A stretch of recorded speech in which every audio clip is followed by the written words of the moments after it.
Firebase C is the map that really lets us explore the character of Samantha Maxis to an extent that we never ever have before.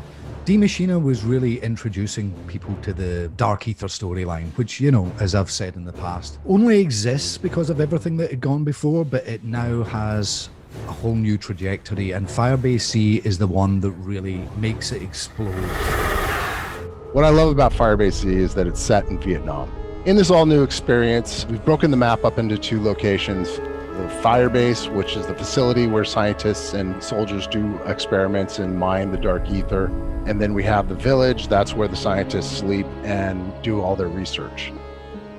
My team's reached the village. The way you play in D Machina might not necessarily translate over to Firebase C.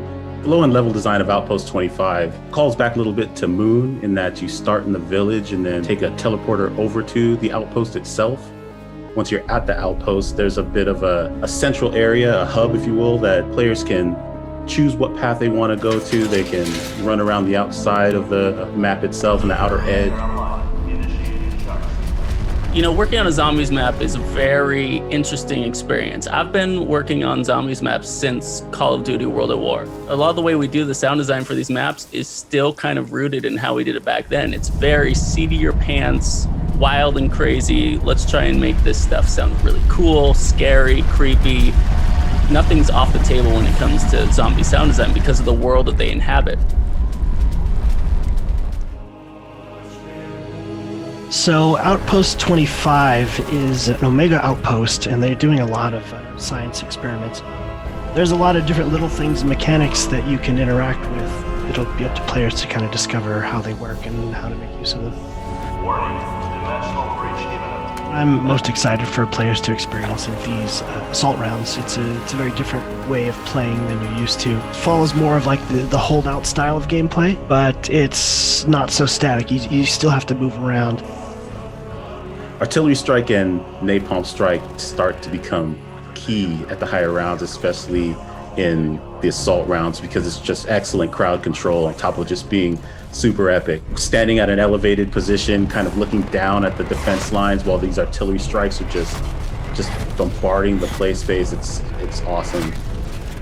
When we got together to try to brainstorm ideas for new enemies, you know, there's lots of different ideas that came about. You know, the one we kind of gravitated towards was this idea of the ambush style enemy.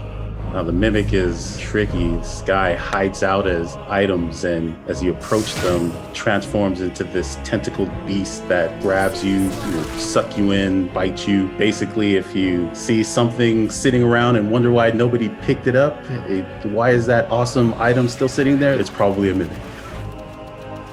The RAI K-84, or as we like to call it, the Ray K, is based on an old Russian prototype under weapon that never saw the light of day. It's built using parts from an AK-74, married with experimental technology. Maxis' contact will help us infiltrate. Wrap it off, are you there?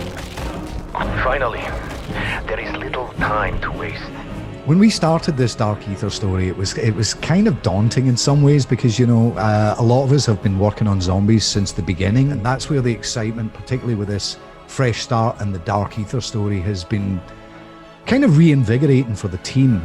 I don't think I've ever felt as excited about post-launch seasons of content as I do this year. I think people are probably, when they get to the end of this, they're going to look back at what we've done and go, I did not see that coming. If any harm comes to her, I will kill you myself.